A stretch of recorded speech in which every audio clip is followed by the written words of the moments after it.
Hello, everybody, and welcome to today's WATS live webinar, which will be about the WATS Overall Equipment Effectiveness Report, or OEE Report, if you will. My name is Ola Lund Reppe, and today Haldur Åsheim, our Customer Success Manager, is joining as a co-host. We have 30 minutes for this session, and as usual, we will probably run out of time, but I will try to save some time in the end for questions.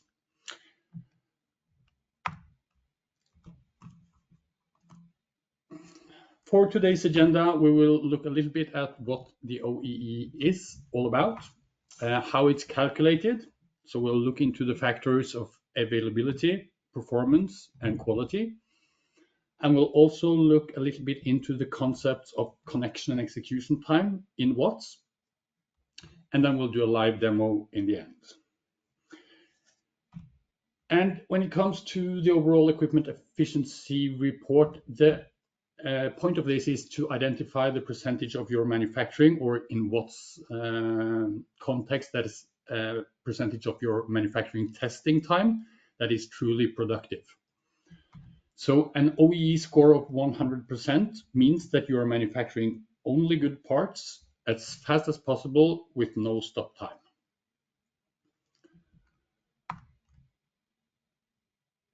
And when it comes to the OEE calculation, it's really simple. The OEE factor is calculated by multiplying three different factors. The first one is availability. And the availability factor is essentially the effective production hours divided by the planned production hours. So let's say you have 8-hour shifts every day. If you're running that station effectively for 8 hours, that will give you 100% availability. But usually there are planned and unplanned halts in the production during a day. So you want to filter those out and end up with an availability score that represents to what extent you are utilizing your equipment efficiently throughout the running hours. And then you take that availability score and you multiply it with the next factor, which is the performance. And this is the operating speed of the machine. And in WATS and testing, we rely on the UUT report. So that it's number of tests performed divided by the expected number of tests performed. And we'll get a little bit back to that. You have two options in WATS. You can use a target, so you can do your own calculation and enter the target of how many tests per hour you expect the machine to run and use that, or you can use the historical data and use the performance as a trend compared to previous week or previous month. And then you multiply by the last factor, which is the quality.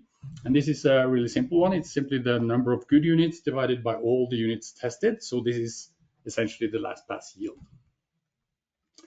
So I will go through these three factors a little bit more in detail in the reversed order, since the availability factor is essentially the only one that is a little bit tricky in WATS. The performance and quality is really straightforward.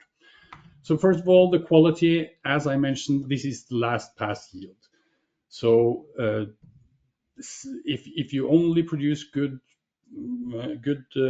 units and no failures, you will have 100% quality. The next one is the performance. We just mentioned that as well. The performance factor is calculated based on the actual output of reports per hour and compared to either the average output or the selected target output. So in WATS, this is the number of test report, number of UUTs divided by the target number of UUTs. This will also give you a percentage from 0 to 100. And then we have the last one, which might be a little bit tricky. So we're going to look a little bit into this one in detail. So the availability score represents to what degree the station is running effectively within the planned running time. And in WATS, there is no concept of a test station in general. So the test station does not really exist in WATS. It's just the sum of all test reports that are run from that station. So that means there is no place in WATS to add a running schedule of your planned running time. And there is no place in WATS to log whenever you have a planned or unplanned halt in your production. So we are using the connection execution times and some filtering and capping to achieve this. And let's look into how the connection and execution time and the cap filter works. So for any of you that have been trying the OEE report previously, you will probably recognize this. For any of you new to this, this might be a little bit confusing, but we'll get back to it in the live demo, and I'm sure it will make sense to you then. So let's first consider one single UAT report. And placed on a timeline from left to right, we can identify the test starting point and the time the test stops. And in between those two times, we calculate the execution time. So the execution time for this single report is simply the time it takes from start to finish. So this is a simple one. But then we need to also calculate the connection times. So what we do then is that we pull the previous report and we backtrack and find the ending time of the previous report. And we use that gap between reports to calculate the connection time. So simply the gap between previous report and current report is the current report's connection time. So this also seems just fine, but when we start backtracking this throughout the bigger data set, we will come across deviations. So in this case, there is suddenly a connection that is significantly longer than the other ones, and it's marked here as an unplanned pause. And when you have a data set filtered in WATS and you start doing your OEE, you will notice that you will be presented with a connection execution time filter. So you will see this filter in your OEE calculation and be able to use that to narrow down. So you can see here right away, starting with the averages. So the average connection time for my data set is 26 minutes. But my median, the most common connection time, is 41 seconds. So this one is probably closer to the truth. And the average is for the execution time is 47 seconds, and the same for the median. So all the tests are more or less running on just below 50 seconds. But this average connection time is greatly affected by the unplanned pauses. So in general, when we backtrack through weeks or months of data, you will come across lunch breaks, you will come across maintenance pauses, you will come across evenings or nighttime when there is no work done. So that will be long unplanned pauses in your production data. And from this data set, I can see that the shortest connection time in my entire data set is 9 seconds. And the longest one is 454 hours. So this is like 18, 19 days or something. So this is probably a vacation or a time period when this station was not in use. And by default, every of these yellow connection times is included in the effective running time. That means that by default, everything, the machine is running continuously, more or less 24 hours, because if it's a 2-hour break, it will be a 2-hour connection time. So what we can do then is we can use this max connection time cap or filter, if you want, to reduce the acceptable connection time. So in this case, I will use my median of 41 seconds, and then I will add a little bit for good measures to define an acceptable connection time. So if I change it to 1 minute, that means that every connection that is within 1 minute is okay, but if it exceeds 1 minute, then I will put a cap on it. So in this case, this unplanned pause is now divided into a connection time that is represented by the maximum allowed connection, and the rest is idle time. I can backtrack even more in my data, and I will find similar cases also for the execution time. So sometimes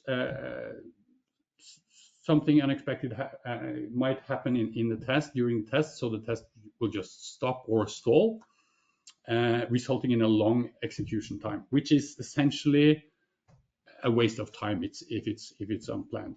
And then you can do the same thing here using the minimum and maximum execution time filter to set an execution time cap as well.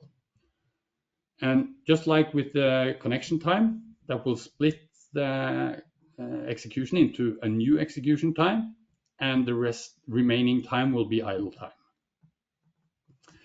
So this is how the connection execution works within WATS. And once you have set up this filter for capping and have capped all the connection execution time for your data set, the sum of your connection execution time will now make up your effective running hours. That's kind of the context that I wanted you to have before we go into the demo. So from here, I will go and open up WATS, and I will do a couple of demos. The first one with a generated data set that is not live production data. It's simply created to make it easy to understand the filtering. And then we'll look into real production data and see what kind of challenges that poses for us. Okay, so this is I'm in my WATS start page, and from here, just to remind you about this one, I will use the quick search, write OEE, and go directly to the OEE analysis report. And in this case, I will look at a station called OEE station. It's created for this webinar especially, so it's not real production data. It's just UTs that I have submitted to the server for this demonstration. And I will go back and look at the previous week. So it's April 14th through April 20th. I have the station name, and as you can see in the OEE report, the station name is required. And the reason for that is that it makes, in most cases, it makes no sense to run OEE across all your test equipment. I'll get back to that as well. So I've set my time range, I've set my station, and I apply the filter. And that will enable the OEE parameters and the connection and execution time statistics. And you will also have the report loaded. So by default, all these reports are typically loading with a high availability score. In this case, it was pretty spot on, but in many cases, you will see availability score way over 100%. And the reason for that is that we talked about, so in this case, the longest connection time is 54 hours. And until it's filtered or until it's capped out, this is also, those 54 hours are considered effective. And we also have the availability filter, which is essential for the availability. So here is where you set the schedule, running schedule for your station. And in this case, this is pretty accurate. I think this station is running 8 hours, but it's only running 8 hours on Wednesday. So I've uploaded reports between 8 o'clock and 4 o'clock on Wednesday. There are no reports on Monday, no reports on Tuesday, and so on. So I can set all the days to 0 except Wednesday. And then I can use this filter to look into the median connection time and the average. And I can see here that the average is 6 minutes and 55 seconds. The median is 10 seconds. And the maximum is 54 hours and 1 minute. And if you look at this week, some of you might realize where those 54 hours come from. So the first report starts at 8:01 on Wednesday morning. So meaning we have 24 hours on Monday, 24 hours on Tuesday, and an additional 8 hours on Wednesday will make up those 54 hours. So that's the connection time from the start of my filter until the start of my first report, which is obviously one we want to filter out. And we can see the median is 10 seconds. So let's remove this one and say that we accept 20 seconds connection time. And then I can recalculate based on this new schedule and this new filter. And that will give me the metrics here. So we can see the availability score is now at 100%, which is essentially correct. The connection and execution time, the summarized effective running hours is 8 hours and 10 seconds. And my planned running time is 8 hours. So that is kind of where the percentage corresponds to the availability. And then for the performance, so you can see here the performance says 100%. And in this case, this is caused by that the target output is not filled in. So this is where you set the target output for performance. And if it's left out, WATS will use the historical data to calculate the expected performance. And it does that by comparing. So now we're looking at 1 week of data. So WATS will automatically look at the previous week, since we're looking at 1 week. And it will use the average from that week to define a baseline, and the performance will be compared to that baseline. Since the week before, so the week before the April 14th, had no data for OEE station, it will be considered 100%. So it's impossible to give a percentage up from 0. So then the performance factor just doesn't really matter. But we can essentially say that I expect this station to output 10 reports per hour, and I can recalculate. And now you can see that it's actually performing 600%. So meaning if I set this to 60, I get 100% because that's what the output is in the current data set. It's producing 60 reports per hour. And when we expect 60 reports per hour, we will get that 100% performance. And then for this data set, it has a last pass yield of 100%, giving me 100% quality as well. And those three multiplies together into an OEE of 100%. So this is when you have a very simple data set. All the tests in this test data set has an execution time of 50 seconds. All of them has a connection time of 10 seconds, and they are continuously running from 8 to 4. That's not the case in most production environments. So I'll do the same thing with live production data and see how that turns out.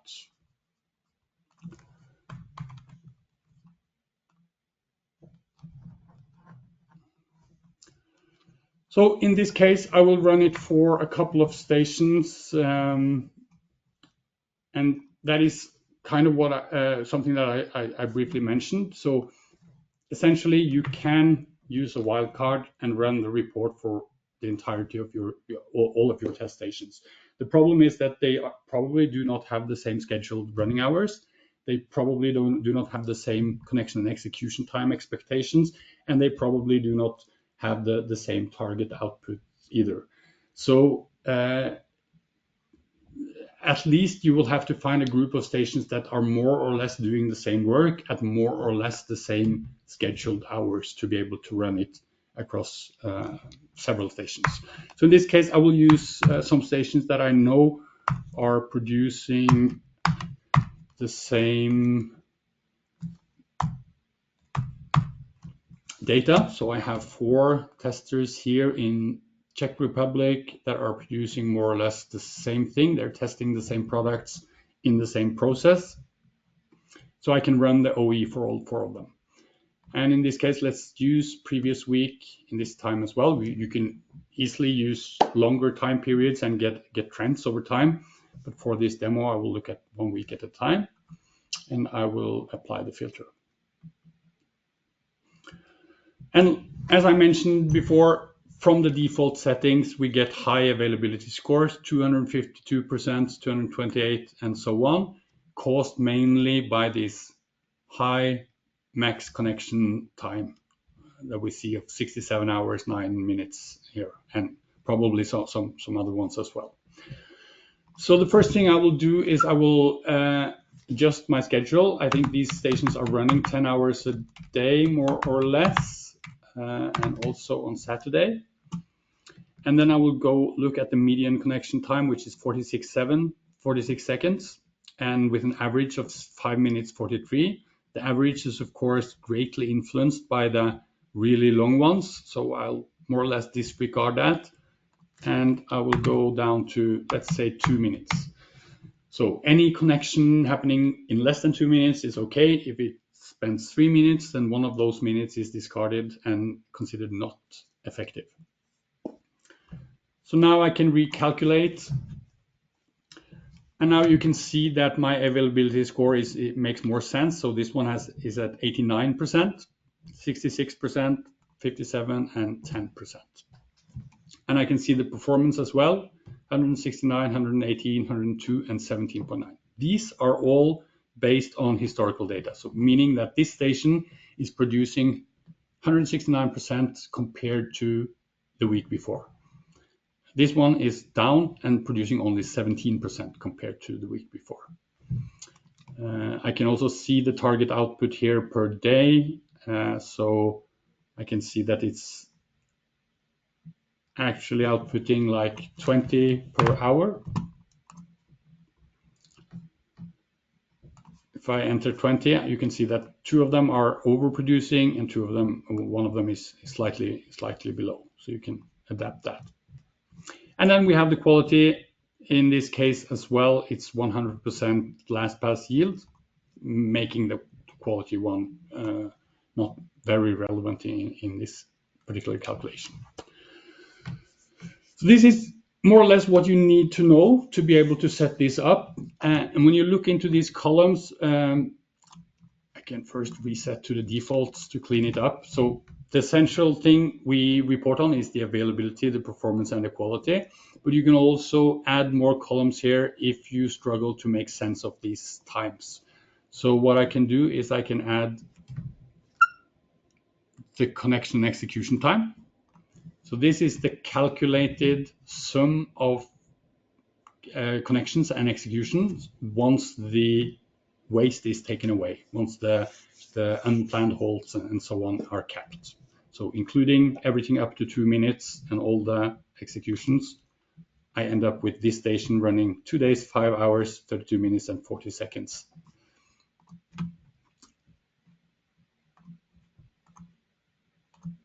And then I have the available time, which is based on my schedule. So I simply multiply 10 hours for each Monday in the dataset, 10 hours for each Tuesday, and so on. And that will end up with 2 days, 12 hours. So it's running effectively in 2 days and 5 hours of expecting 2 days and 12 hours, giving 89% availability.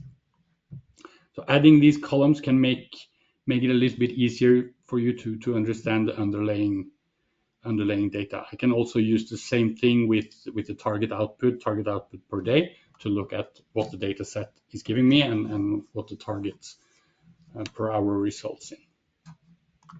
So once you are happy with these settings, you can, of course, so this is the first view of the table view of the entire report. You can look into the detailed report of the individual stations as well.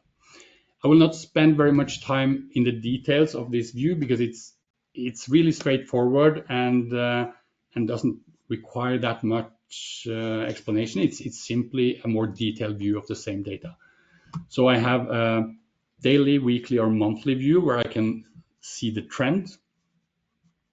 And in cases where you're doing parallel testing and using sockets, this will also provide a socket index field, so I can compare how is socket 1 doing compared to socket 2 and socket 3 and so on.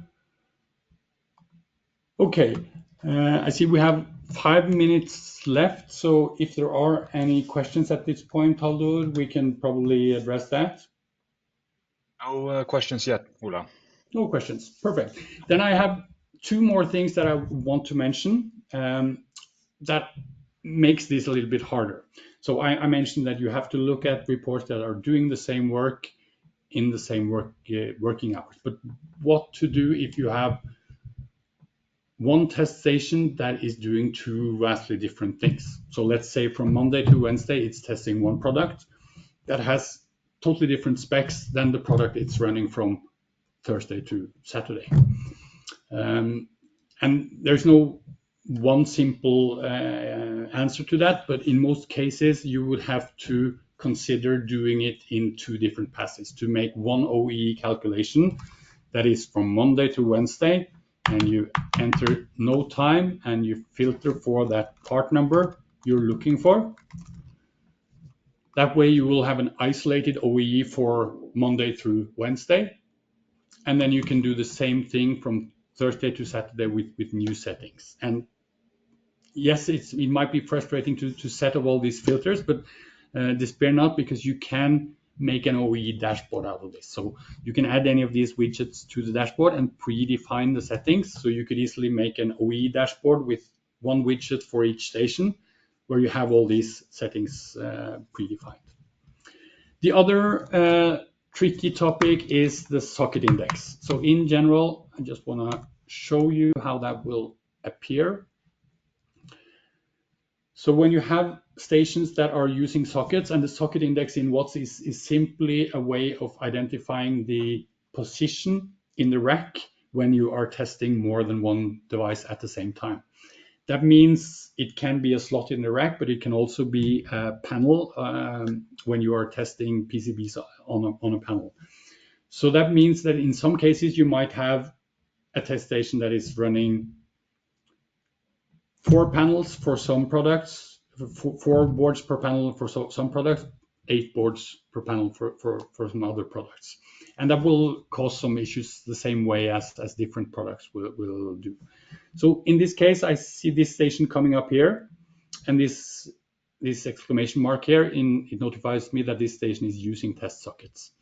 And when it comes to the calculation, nothing is really changing. So let's say a station has 2 sockets, it will simply duplicate the connection and execution time. So if you're running 10 hours a day on 2 sockets, that will be 20 hours of running time. And the same thing will happen with the connection and execution times, because you will have duplicate set of reports. So everything is kind of multiplied by the number of sockets. The challenge appears when you are testing with different number of sockets. So as long as you're always using 8 or always using 60 sockets, it's no problem. But if you're running Monday through Wednesday with 8 boards per panel, and then Thursday and Friday with 12 boards per panel, WATS will automatically use the maximum number of panels throughout the entire thing. So in those cases, you will also have to do this in 2 passes, one OEE for the 8 panel tests and one for the 10 panels test, or whatever number of sockets you are using.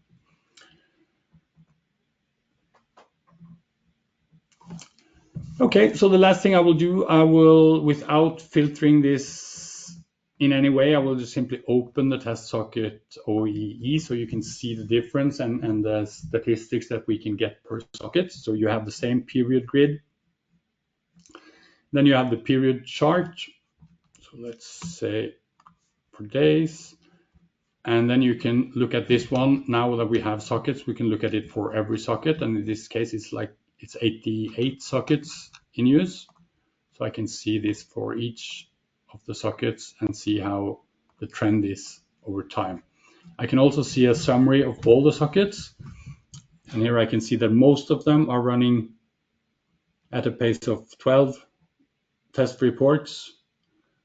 This one socket 14 seems to be running a lot more than the other ones. And there's also a fall off in the higher number of sockets, which is typical when you don't have enough devices to fill up the entire rack. You will typically stop and leave the last ones open. Okay, I think that will be it for today's session. I hope that you will be able to run your OEE analysis from this. And if you have any problems or run into any problems with this, please don't hesitate to use our support at support@virinco.com. Have a nice day, and thank you for your time.